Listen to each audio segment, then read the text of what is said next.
Jó, capítulo 34. Segunda fala de Eliú. Eliú disse mais: Vocês que são sábios, ouçam as minhas palavras. Vocês que são instruídos, escutem o que vou dizer. Porque o ouvido avalia as palavras, assim como o paladar prova a comida. Escolhamos para nós o que é direito, conheçamos entre nós o que é bom. Porque Jó disse: Sou justo, e Deus tirou meu direito. Apesar do meu direito, sou considerado mentiroso. A minha ferida é incurável, embora não tenha cometido nenhum pecado. Será que existe outro homem semelhante a Jó que bebe a zombaria como se fosse água? Ele segue o caminho dos que praticam iniquidade e anda com homens perversos. Pois disse: De nada adianta o homem ter o seu prazer em Deus. Por isso, vocês que têm entendimento, me escutem. Longe de Deus o praticar ele a maldade, e longe do Todo-Poderoso o cometer injustiça. Pois Deus retribui ao homem segundo as suas obras, e paga a cada um conforme o seu caminho. Na verdade, Deus não pratica o mal. O Todo-Poderoso não perverte o direito. Quem lhe entregou o governo da terra? Quem lhe confiou o universo? Se Deus pensasse apenas em si mesmo e fizesse voltar para si o seu espírito e o seu sopro, toda a humanidade morreria ao mesmo tempo e o homem voltaria para o pó. Portanto, se você tem entendimento, escute isto, dê ouvidos ao som das minhas palavras. Se Deus odiasse o direito, será que poderia governar? E será que você quer condenar aquele que é justo e poderoso? Será que alguém diria a um rei: Você não vale nada? Ou diria aos príncipes: Seus perversos? Quanto menos dirá isso aquele que não privilegia os príncipes e que não favorece o rico em prejuízo do pobre, porque todos são obra de suas mãos. De repente morrem. No meio da noite, as pessoas são abaladas e passam, e os poderosos são levados por uma força invisível. Os olhos de Deus estão sobre os caminhos do homem, e veem todos os seus passos.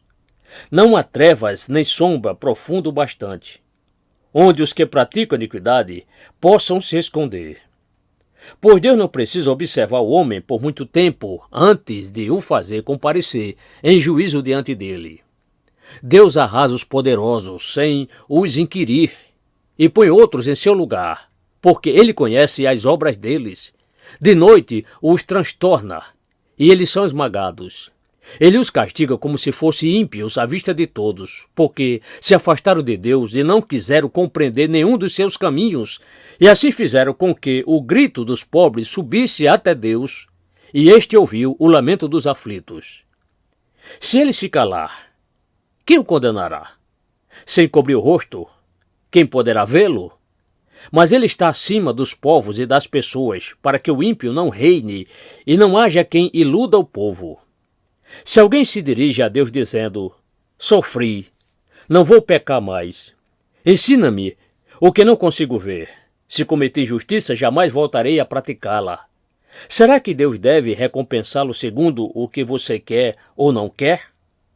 Será que ele deve dizer: Escolha você, e não eu. Digo que você sabe. Fale. Os homens que têm entendimento me responderão. O sábio que me ouve dirá: Jó falou sem conhecimento, e nas palavras dele não há sabedoria. Quem dera Jó fosse provado até o fim, porque ele respondeu como homem iníquo.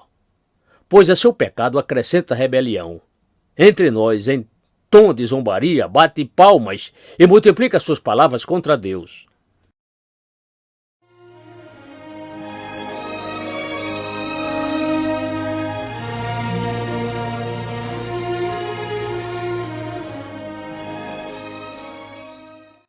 Jó, capítulo 35.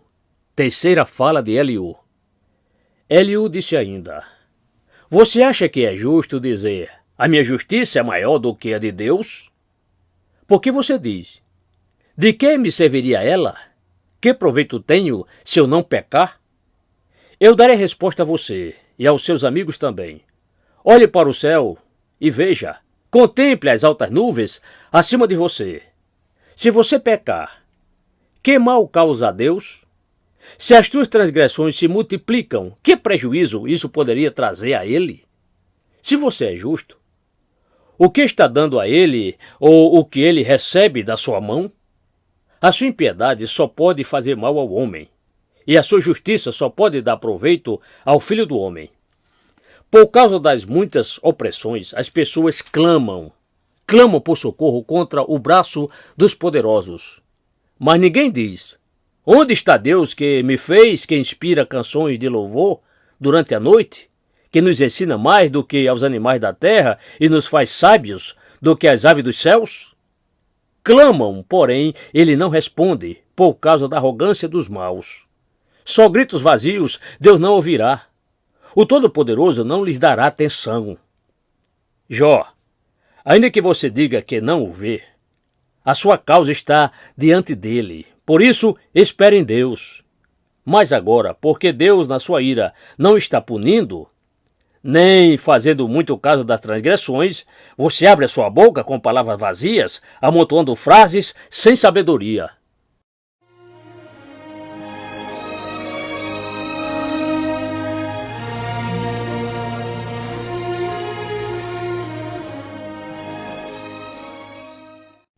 Jó, capítulo 36, quarta fala de Eliú. Eliú seguiu falando e disse: mas um pouco de paciência, e eu lhe mostrarei que tenho mais argumentos a favor de Deus.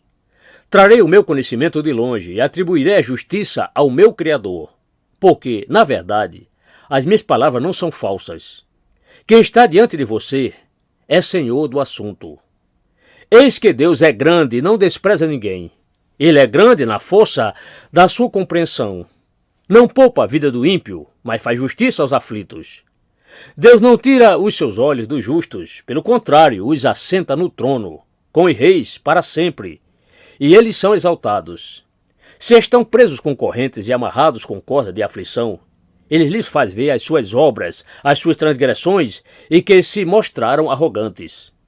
Abre-lhes também os ouvidos para a instrução e ordena que se convertam da iniquidade. Se o ouvirem e o servirem, acabarão os seus dias em felicidade e os seus anos em delícias. Porém, se não o ouvirem, serão passados pela espada e morrerão na sua cegueira. Os ímpios de coração alimentam a ira e, quando são aprisionados por Deus, não clamam pedindo socorro. Perde a vida na sua mocidade e morre entre os prostitutos cultuais. Deus livra o aflito por meio da sua aflição e pelo sofrimento lhe abre os ouvidos. Assim também a você, Deus procura tirar da angústia e levar para um lugar espaçoso em que não há aperto e para o conforto de uma mesa cheia de comida saborosa. Mas você se enche do juízo do perverso e por isso o juízo e a justiça o alcançarão. Tenha cuidado para que a ira não o leve a zombar, nem permita que a grande quantia do resgate o desvie. Será que ele levaria em conta as suas lamúrias e todos os seus grandes esforços para que você se veja livre da sua angústia? Não suspire pela noite, em que povos serão tirados do seu lugar. Cuidado, não se incline para a iniquidade. Você parece preferir iniquidade à sua miséria. Eis que Deus se mostra grande em seu poder. Quem é mestre como ele?